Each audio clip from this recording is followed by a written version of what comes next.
নিরঙ্কুশ সংখ্যাগরিষ্ঠতায় বিএনপি, সরকার গঠন নিশ্চিত। ঢাকা বগুড়ার 2 আসনেই তারেক রহমানের জয়। হেরে গেছেন গোলাম পরোয়ার, হামিদুর রহমান আজাদ, শিশির মনির সহ জামাতের হেভিওয়েটরা। বিজয়ীর তালিকায় দলটির নতুন প্রার্থীরা। সুষ্ঠুভাবে ভোট হওয়ায় জাতির প্রতি প্রধান উপদেষ্টার কৃতজ্ঞতা। বিশ্ব গণমাধ্যমে বাংলাদেশের নির্বাচনের খবরের গুরুত্ব।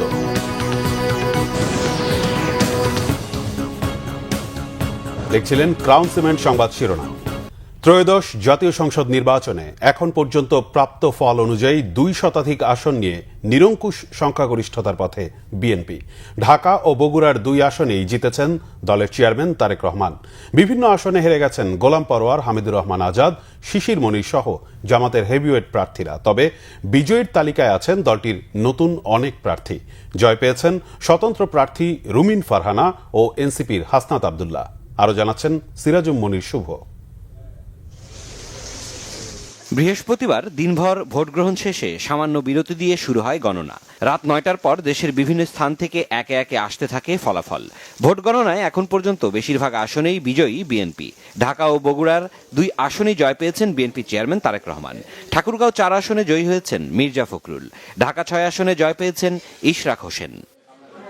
ঢাকা 8-এ জয়ী বিএনপির মির্জা আব্বাস। ঢাকা 2 আসনে জয় হয়েছে আমানুল্লাহ আমানের।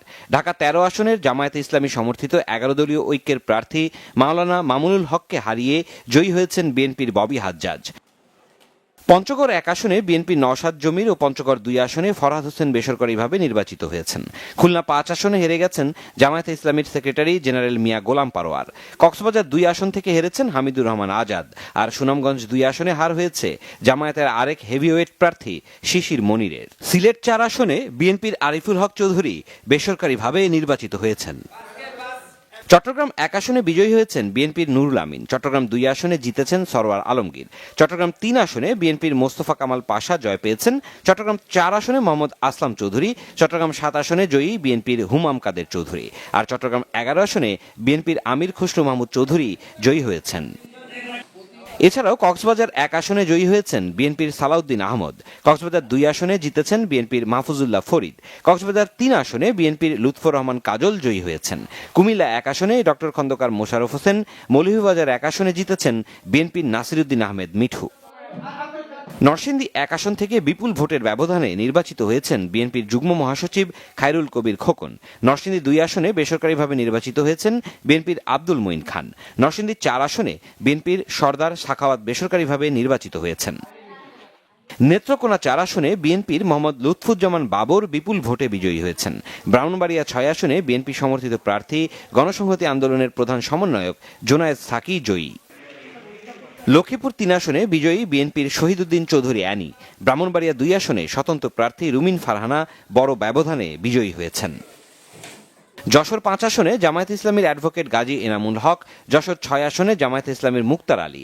রংপুর 1 আসনে জামায়াতে ইসলামীর রায়হান সিরাজি বেসরকারিভাবে নির্বাচিত হয়েছেন। কুমিল্লা 4 আসনে বেসরকারিভাবে নির্বাচিত হয়েছেন এনসিপির প্রার্থী হাসনাত আব্দুল্লাহ। সিরাজুম মনির শুভ, বাংলা ভিশন, নিউজ ডেস্ক। দর্শক, এই মুহূর্তে নির্বাচন কমিশনে আছেন সহকর্মী সৈকত সাদিক। সরাসরি যুক্ত হচ্ছি তার সাথে। সৈকত, নির্বাচনের ফলাফলের সর্বশেষ কি তথ্য আছে আপনার কাছে, আমাদের জানাবেন।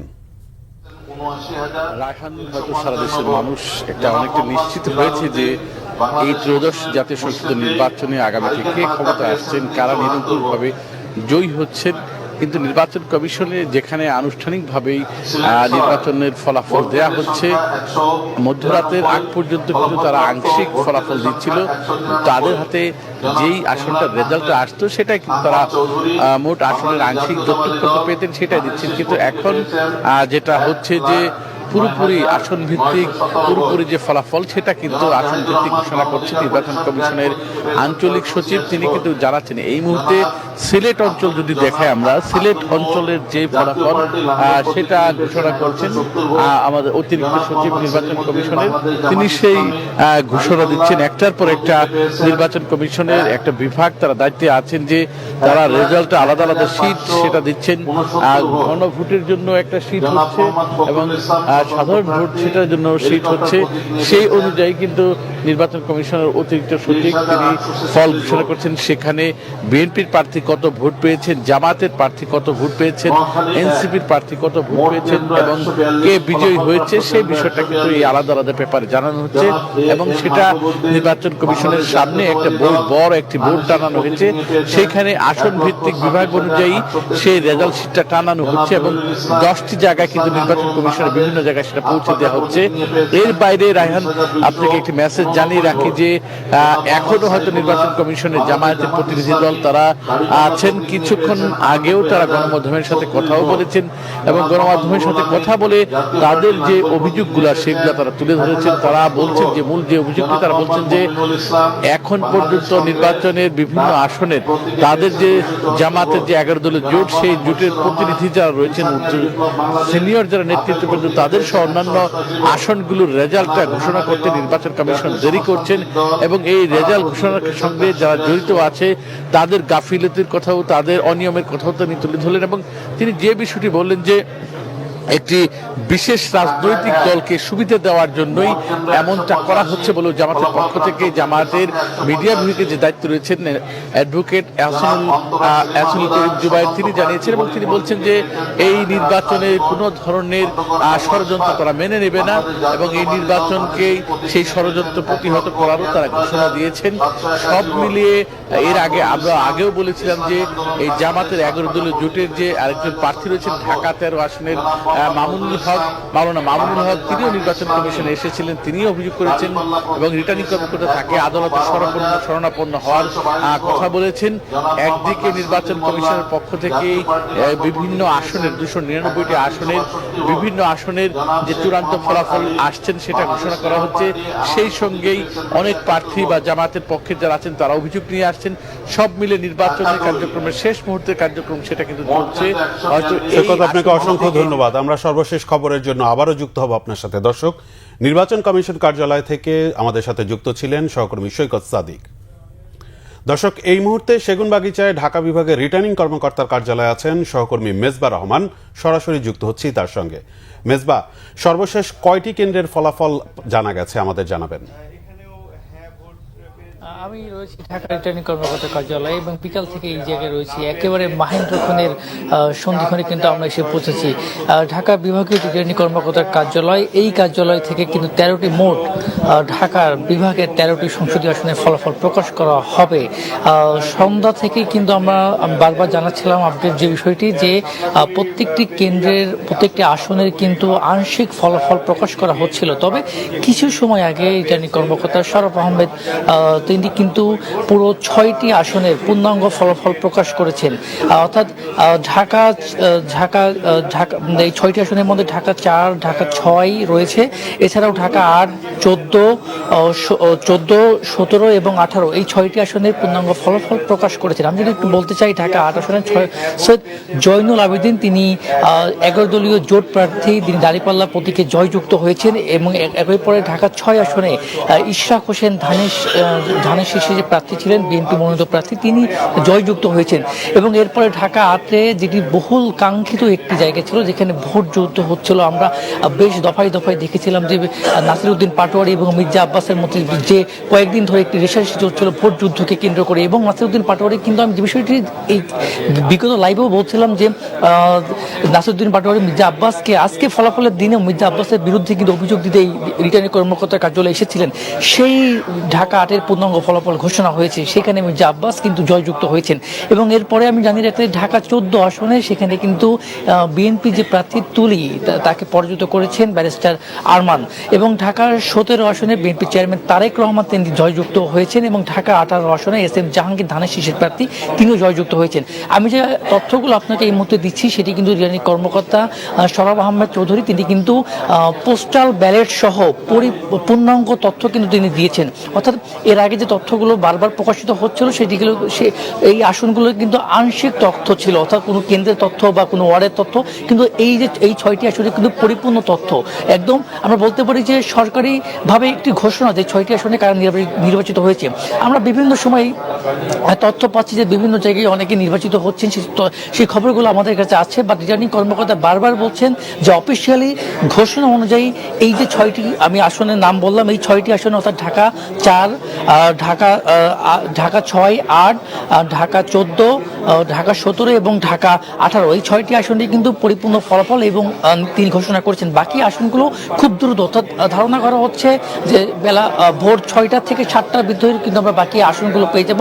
অর্থাৎ যে 13টি আসনের ফলাফল এই রিটার্নিং কর্মকর্তার কার্যালয় থেকে দেওয়া হবে এবং বাকি এই দুইটি কিন্তু যে আঞ্চলিক নির্বাচন কমিশনের কার্যালয় সেখান থেকে দেওয়া হবে। এবং আমি বলছি যে এই ঢাকার মধ্যে যে 20টি আসন, সেই বাকি 5টি কিন্তু এবং জেলা পর্যায়ে জেলা প্রশাসক ঘোষণা করবে। তো আমার কাছে এই ছিল ফলাফলের 6টি। আপনাকে অসংখ্য ধন্যবাদ। আমরা আবারও পরবর্তী সংবাদ জানতে আপনার সাথে যুক্ত হব। দর্শক, সহকর্মী মেজবা রহমান ছিলেন সেগুনবাগিচায় ঢাকা বিভাগীয় রিটার্নিং কর্মকর্তার কার্যালয়ে, জানাচ্ছিলেন নির্বাচনের ফলাফলের সর্বশেষ খবর। 23,676 ভোটের ব্যবধানে বিজয়ী হয়েছেন ঢাকা 6 আসনের বিএনপির প্রার্থী ইশরাক হোসেন। ফলাফল পেয়ে বিজয় উল্লাসে মেতে ওঠেন নেতাকর্মীরা। রিপোর্ট নিয়াজ মাকদুমের।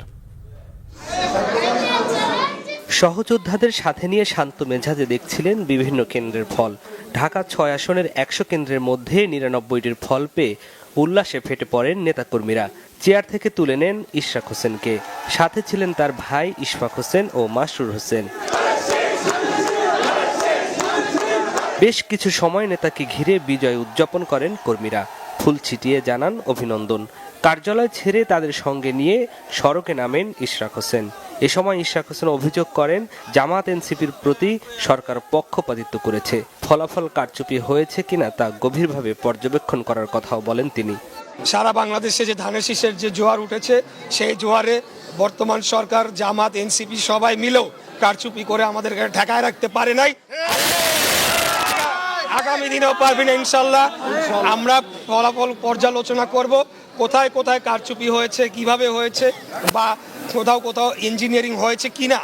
যদি হয়ে থাকে সেটা যাতে ভবিষ্যতে না হয়, আর যদি না হয়ে থাকে তাহলে তো আলহামদুলিল্লাহ। এলাকার সমস্যা সমাধানে সুখে দুঃখে সবার পাশে থাকার প্রতিশ্রুতি পুনর্ব্যক্ত করেন ইশরাক হোসেন। আমি শুরু থেকে বলে আসছি, আমাদের এই অঞ্চলের সবচেয়ে বড় সমস্যা গ্যাসের সংকট, তীব্র গ্যাসের সংকট।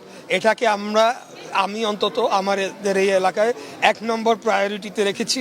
দ্রুততম সময়ে গ্যাসের সংকট এবং ওভারঅল আমাদের যে জ্বালানি সংকট রয়েছে দেশে, সেটিকে নিরসনের জন্য আমরা কাজ করব।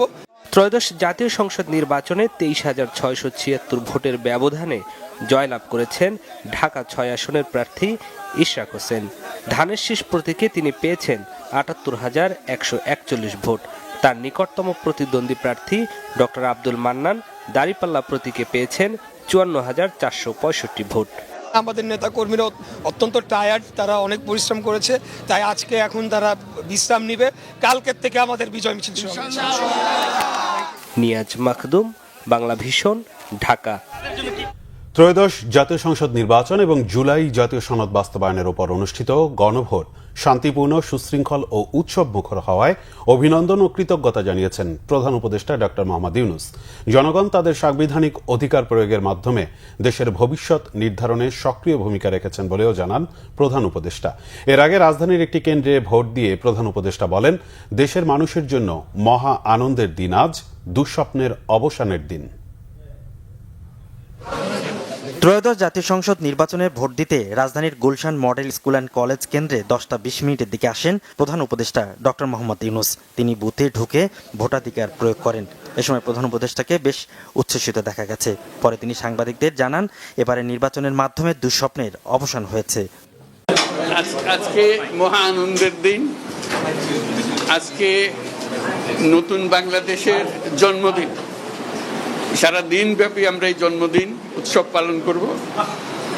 এটার মাধ্যমে আজকে যে প্রক্রিয়া এখান থেকে শুরু হলো, এর মাধ্যমে আমরা অতীতকে বর্জন করলাম। যেসব দুঃস্বপ্নময় অতীত ছিল সেই অংশ আমরা সম্পূর্ণরূপে বর্জন করলাম। আজকে থেকে আমরা প্রতিটি পদে নতুন বাংলাদেশ সৃষ্টি করার সুযোগ পেলাম। আজকে জন্মদিন পালন করি, আমরা সারাদিন ব্যাপী উৎসব করি, সবাই মিলে, জাতি সবাই মিলে উৎসব করি। এবং এটা আরো নিশ্চিত হবে গণভোটটা দিয়ে। প্রার্থীর জন্য আমরা ভোট দিলাম, সেটা খুব গুরুত্বপূর্ণ, কিন্তু গণভোটটা খুবই গুরুত্বপূর্ণ। তো সবাইকে আহ্বান জানাচ্ছি গণভোটে অংশ নেবার জন্য, যাতে করে আমরা নতুন বাংলাদেশ গড়ে তুলতে পারি।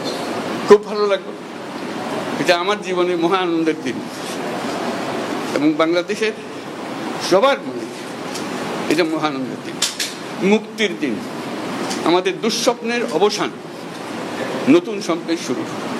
সেটাই হলো আমাদের আজকের এই প্রক্রিয়া। অসংখ্য ধন্যবাদ সবাইকে মোবারকবাদ জানাচ্ছি। পরে Badda high school, Mirpur SOS কেন্দ্র পরিদর্শন করেন প্রধান উপদেষ্টা। এরপর পুলিশ হেডকোয়ার্টার পরিদর্শন করে খোঁজ খবর নেন। সৈয়দ আব্দুল মুহিত, বাংলা ভিশন, ঢাকা। এদিকে ভোটের অনুকূল পরিবেশে সন্তুষ্টি জানিয়েছেন সেনাপ্রধান general Wakeruzzaman. Adamjee cantonment school and college কেন্দ্রে ভোট দেওয়ার পর প্রতিক্রিয়ায় জনগণকে নির্ভয়ে ভোট কেন্দ্রে যেতে আহ্বান জানান তিনি। তার অপেক্ষায় ছিলাম একটা সুষ্ঠু নির্বাচন। সকাল থেকেই সারা দেশে অত্যন্ত শান্তিপূর্ণ অবস্থা বিরাজ করছে এবং ভোটের একটা অনুকূল পরিবেশ বিরাজ করছে। আমার কাছে যে খবর সেটা হচ্ছে যে অত্যন্ত শান্তিপূর্ণভাবে নির্বাচন চলছে। আমি সবাইকে অনুরোধ করব, সম্মানিত ভোটারদের অনুরোধ করব, আপনারা নির্ভয়ে আপনাদের বাসা থেকে বের হয়ে পোলিং স্টেশনে যাবেন এবং আপনাদের ভোট দিবেন। ভোট দিতে এসে বিএনপি চেয়ারম্যান তারেক রহমান বলেছেন, মানুষের ভোটাধিকার প্রয়োগের মাধ্যমে যে কোনো ষড়যন্ত্র রুখে দেওয়া সম্ভব। সুষ্ঠু ভোট হলে সব দলই ফলাফল মেনে নেবে বলেও জানান তারেক রহমান। সিকান্দার রেমানের রিপোর্ট, ভিডিও ধারণ করেছেন KZ সোহেল ও জাহাঙ্গীর আলম।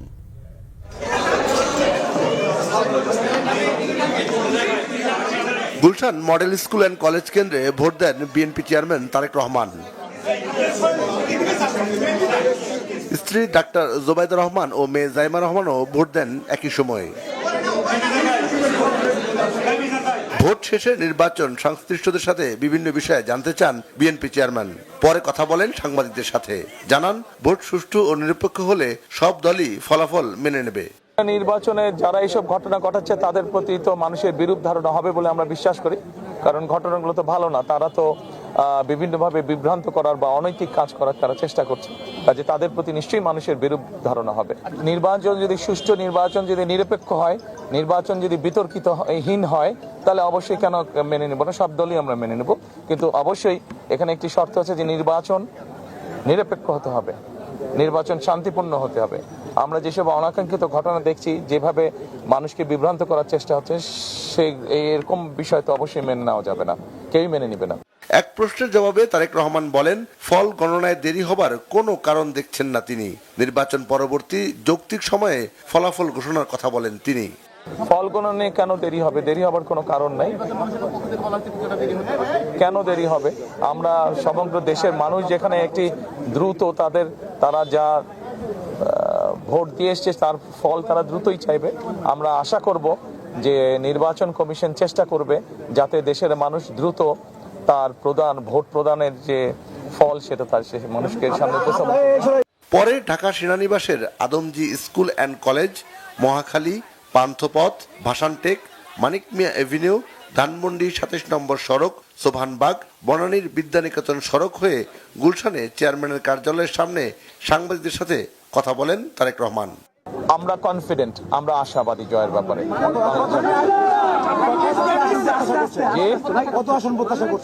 আমরা অন্তত এতটুকু অবশ্যই আসন প্রত্যাশা করছি যেখানে আমরা খুব সুন্দরভাবে দেশ পরিচালনা করতে সক্ষম হব। যেসব রাজনৈতিক দলকে নিয়ে একসাথে আন্দোলন সংগ্রাম করেছে বিএনপি, সেসব দলকে নিয়ে একসাথে দেশ পরিচালনা করার কথা বলেন বিএনপি চেয়ারম্যান। উৎসব মুখর পরিবেশে দিনভর ভোটাধিকার প্রয়োগ করলো এদেশের সাধারণ মানুষ। সরকার তার কথা রেখেছে জনগণ। এখন আগামী দিনে যে দলটি রাষ্ট্র ক্ষমতায় আসবে, তারা রাষ্ট্রের দায়িত্ব নিয়ে জনগণের সেই অধিকার বাস্তবায়ন করবে, আইনের শাসন, মানবাধিকার এবং সাধারণ মানুষের বাক স্বাধীনতা যাতে অক্ষুণ্ণ থাকে সে বিষয়টি দেখবে। সেই সঙ্গে মৌলিক মানবাধিকার বাস্তবায়নে আগামী সরকার সচেষ্ট হবে, এমন প্রত্যাশা সাধারণ ভোটারের। সিকান্দার রেমান, বাংলা ভিশন, ঢাকা। বিএনপির নির্বাচন পরিচালনা কমিটির মুখপাত্র মাহদি আমিন বলেছেন, বিএনপির অনিবার্য বিজয় ঠেকানোর কোনো অপচেষ্টা সফল হবে না। বলেন, ঐক্যবদ্ধভাবে সকল অপচেষ্টা রুখে দিয়েছে জনগণ। গুলশানে বিএনপির কেন্দ্রীয় নির্বাচন পরিচালনা অফিসে মিডিয়া ব্রিফিংয়ে এসব কথা বলেন মাহদি আমিন। রাজনৈতিক দলটি সামাজিক যোগাযোগ মাধ্যমকে এমনভাবে ব্যবহার করেছে যাতে ভোটারদের মনে ভোট প্রদানের বিষয়ে এক ধরনের ভীতি তৈরি হয়। বাস্তবতা হচ্ছে বিএনপির বিজয় অনিবার্য ও নিরঙ্কুশ, সেটিকেই স্তিমিত করার কোনো অপপ্রয়াসই সফল হবে না বলেই আমরা দৃঢ়ভাবে বিশ্বাস করি। দেশের জনগণ বিশ্বাস করে একটি অবাধ, সুষ্ঠু এবং গ্রহণযোগ্য নির্বাচন নিশ্চিত করা গেলে এবং ভোট গণনা সঠিকভাবে পরিপালন করা গেলে ইনশাল্লাহ ধানের শীষের বিজয় অবশ্যম্ভাবী। দেশের জনগণ যে আবেগ ও আকাঙ্ক্ষা নিয়ে আজ ভোটাধিকার প্রয়োগ করেছে, ইনশাল্লাহ গণতান্ত্রিক বাংলাদেশে জনগণের ম্যান্ডেটে নির্বাচিত সরকার সেটি আন্তরিকভাবে বাস্তবায়ন। কিছু আসনের ভোট গণনা হলেও ফলাফল প্রকাশ করা হচ্ছে না বলে অভিযোগ করেছেন জামাত ইসলামের আমির ডক্টর শফিকুর রহমান। বৃহস্পতিবার রাতে মগবাজার জামাত ইসলামের কার্যালয়ে এক সংবাদ সম্মেলনে তিনি এমন অভিযোগ করেন। ঢাকা ৮ আসনের ফলাফল নিয়ে ইঁদুর বিড়াল খেলা হচ্ছে বলেও অভিযোগ করেন তিনি। গণভোটে হ্যাঁ এগিয়ে থাকায় দেশবাসীর প্রতি কৃতজ্ঞতা প্রকাশ করেন জামাত আমির। বলেন, গণতান্ত্রিক ধারার নির্বাচনে কেউ হারবে, কেউ জিতবে, এটাই স্বাভাবিক। ইতিবাচক ধারা রাজনীতি জামাত ইসলামের লক্ষ্য উল্লেখ করে তিনি আরো বলেন, নির্বাচনের ফলাফল পুরোপুরি পর্যবেক্ষণ করে বাংলাদেশ জামাত ইসলামী তাদের নির্বাচনী প্রতিক্রিয়া জানাবে।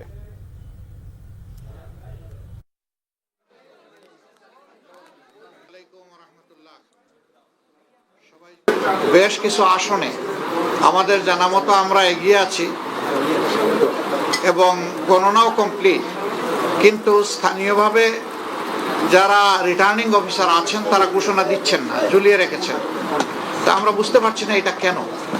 মাঝখানে আবার ওয়েবসাইটে হঠাৎ করে দেখা গেল যে কে কতটা আসন পেয়েছে সেইটা দেওয়া হলো, মাঝখান থেকে উধাও হয়ে গেল, আবার নাই।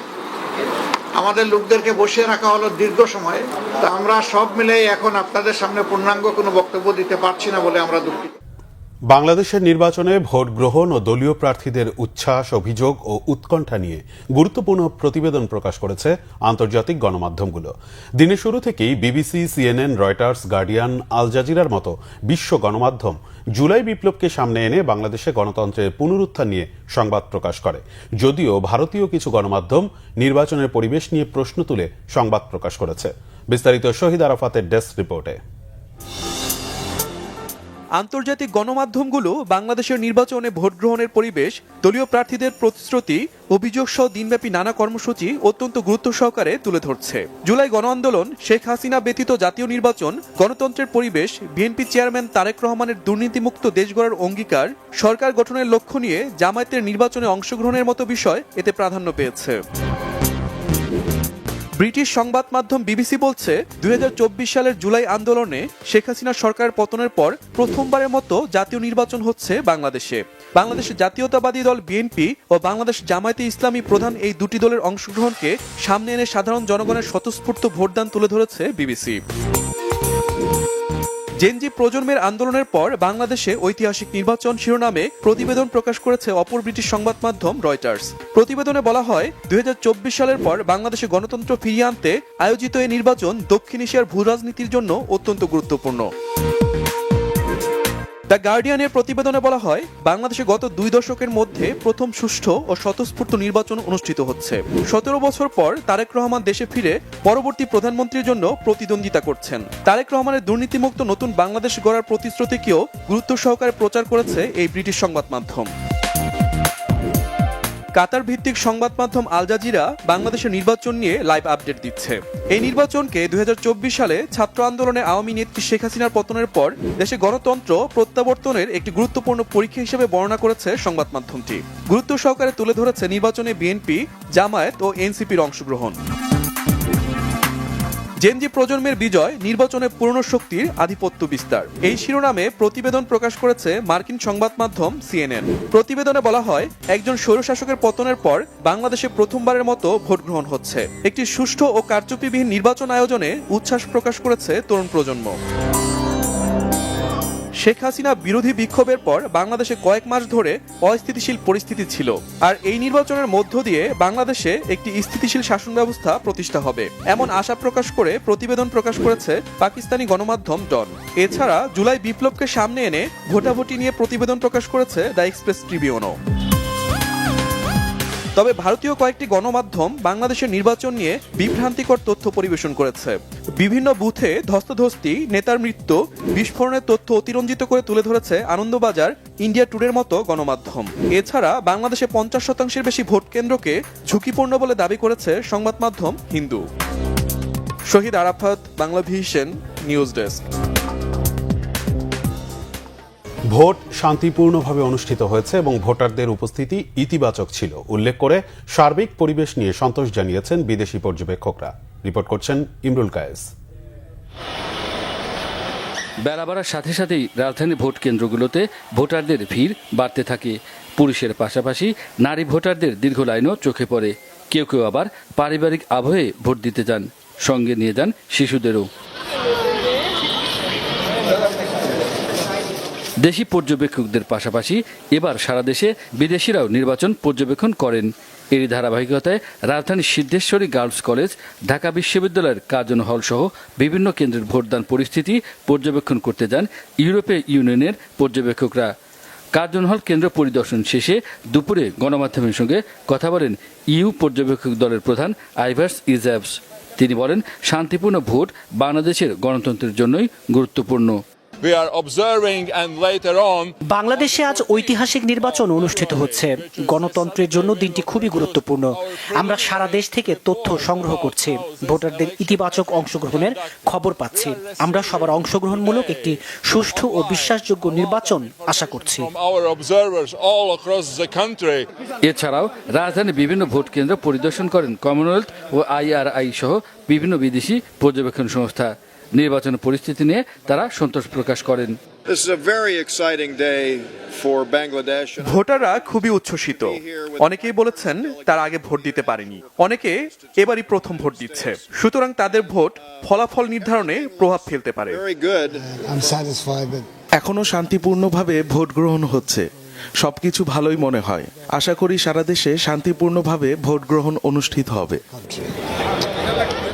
নির্বাচনের সার্বিক বিষয়ে 14 ফেব্রুয়ারি নিজেদের পর্যবেক্ষণ তুলে ধরবে ইউরোপীয় ইউনিয়ন নির্বাচন পর্যবেক্ষক দল।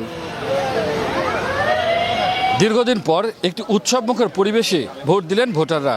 রাজধানীর বিভিন্ন কেন্দ্র পরিদর্শন শেষে একথাই বললেন বিদেশি পর্যবেক্ষকরা। তারা আশা করছেন এই নির্বাচন দেশের পাশাপাশি আন্তর্জাতিকভাবেও গ্রহণযোগ্য হবে। ইমরুল কায়েস, বাংলাভিশন, ঢাকা। নির্বাচনের পর ক্ষমতায় আসতে যাওয়া নতুন সরকারের সামনে অপেক্ষা করছে বহুমুখী চ্যালেঞ্জ। ব্যাংকিং খাতের ভঙ্গুর পরিস্থিতি ও প্রশাসনিক কাঠামোর দুর্বলতা সব মিলিয়ে গণতান্ত্রিক সরকার প্রথম দিন থেকেই কঠিন বাস্তবতার মুখোমুখি হবে, এমনটাই মনে করছেন অর্থনীতি বিশ্লেষকরা। উচ্চ মূল্যস্ফীতির লাগাম টানার পাশাপাশি বিনিয়োগ ও কর্মসংস্থান বাড়ানো হবে সরকারের মূল চ্যালেঞ্জ। ব্যবসায়ীরাও বলছেন, জ্বালানি সংকটের চেয়েও নতুন সরকারের জন্য বড় চ্যালেঞ্জ হবে দেশের আইন শৃঙ্খলা পরিস্থিতি নিয়ন্ত্রণে আনা। বিস্তারিত জিয়াউল হক সবুজের রিপোর্টে। বছর দুয়েক ধরেই দেশের জনগণকে সবচেয়ে বেশি ভোগাচ্ছে উচ্চ মূল্যস্ফীতি। দুর্বল ব্যাংকগুলোর বারান্দায় ধর্ণা দিয়েও ফেরত পাচ্ছেন না জমানো টাকা। নতুন চাকরির সন্ধান তো দূরের কথা, গেল 1.5 বছরে কাজ হারিয়েছেন অনেকে। অন্যদিকে গ্যাস বিদ্যুতের স্বল্পতায় শিল্প কারখানার উৎপাদন বাধাগ্রস্ত হওয়ার পাশাপাশি অনেক বাসাবাড়িতেও বন্ধ হয়েছে গ্যাসের চুলা। এমন নানা চাপের মধ্যেই আসছে নতুন গণতান্ত্রিক সরকার। এসব সংকটের মধ্যে নতুন সরকারের প্রথম চ্যালেঞ্জ মূল্যস্ফীতি নিয়ন্ত্রণ করা। বিশ্লেষকরা বলছেন, বাজারে অস্থিরতা কমানো না গেলে কর্মসংস্থান ও বিনিয়োগ দুটোই বাধাগ্রস্ত হবে। অনেক ধরনের সমস্যা, অভ্যন্তরীণ সম্পদ আহরণের সমস্যা, মূল্যস্ফীতি নামানোর সমস্যা, সামষ্টিক অর্থনৈতিক যে একটা স্থিতিশীলতা সেটাকে পুনরুদ্ধারের সমস্যা, বিভিন্নগুলোকে তাদের মোকাবেলা করতে হবে। গ্যাস, বিদ্যুৎ এগুলোর জন্য তাদের একটা অবকাঠামোগত বিভিন্ন ধরনের প্রতিবন্ধকতা আছে, এগুলোকেও সামাল দিতে হবে। সুতরাং ডে 1 থেকেই যে দলই আসুন না কেন তাদেরকে সুশাসনের সাথে সামষ্টিক অর্থনৈতিক পরিচালনা করা, পরিকল্পনা একটা করে 100 দিন, 1 বছর, তারপরে আমাদের নবম পঞ্চবার্ষিকী পরিকল্পনার কাজেও তাদেরকে হাত দিতে হবে। দুর্নীতি কমিয়ে সুশাসন প্রতিষ্ঠা করে প্রাতিষ্ঠানিক দক্ষতা বৃদ্ধি করে তাদেরকে রেভিনিউ মোবিলাইজেশন বেশি করতে হবে। তবে উদ্যোক্তারা বলছেন, অর্থনীতিকে সচল রাখতে হলে সবার আগে নিয়ন্ত্রণ করতে হবে আইন শৃঙ্খলা পরিস্থিতি। সবচেয়ে বড় চ্যালেঞ্জ সরকারের মোকাবেলা করতে হবে হলো ল অ্যান্ড অর্ডার সিচুয়েশন। আপনারা দেখছেন, ইনফ্যাক্ট ভেরি আনফর্চুনেটলি সরকারি কর্মচারীরাই সরকারের এগেনস্টে কিভাবে রাস্তায় নেমে যাচ্ছে, এই জিনিসটা কিন্তু অর্থনীতির জন্য এবং আমাদের সাথে বহির্বিশ্বে যেসব দেশগুলো ব্যবসা করে এটা কিন্তু খুবই একটা ব্যাড সিগন্যাল দিচ্ছে। সো এটাকে আনতে গিয়ে সরকারের অনেক বেগ পেতে হবে এবং এই বেগটা সরকারকে যত তাড়াতাড়ি এবং যত শক্ত হাতে আলাপ আলোচনার মাধ্যমে এই সলিউশনটা করতে হবে। সেকেন্ডলি অফকোর্স আমাদের এনার্জি ক্রাইসিস যে সিচুয়েশনটা শুরু হয়ে গেছে এবং এটা গত কয়েক বছর ধরে বিদ্যমান, এই জিনিসটাকে শর্ট টার্ম এবং মিড টার্মের মধ্যে কিন্তু অ্যাড্রেস করতে হবে। জনগণকে দেয়া নির্বাচনী প্রতিশ্রুতি বাস্তবায়নে দায়িত্ব নেয়ার প্রথম দিন থেকেই সরকারকে দুর্নীতি কমিয়ে সুশাসন প্রতিষ্ঠায় মনোযোগ দেওয়ার পরামর্শ বিশ্লেষকদের, যার উপরই নির্ভর করছে নতুন সরকারের সফলতা। জিয়াউল হক সবুজ, বাংলা ভিশন, ঢাকা। সংবাদ শেষ করব ক্রাউন সিমেন্ট শিরোনামগুলো আরেকবার জানিয়ে। নিরঙ্কুশ সংখ্যাগরিষ্ঠতার পথে বিএনপি, ঢাকা বগুড়ার 2 আসনেই তারেক রহমানের জয়।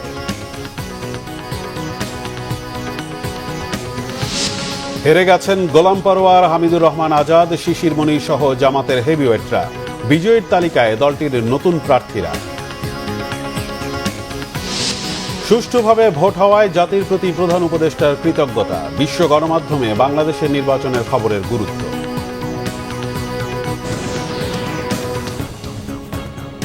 এই ছিল এখনকার মতো। পরের সংবাদ সকাল 7:30টায় দেখার আমন্ত্রণ রইল। এতক্ষণ সাথে থাকায় ধন্যবাদ।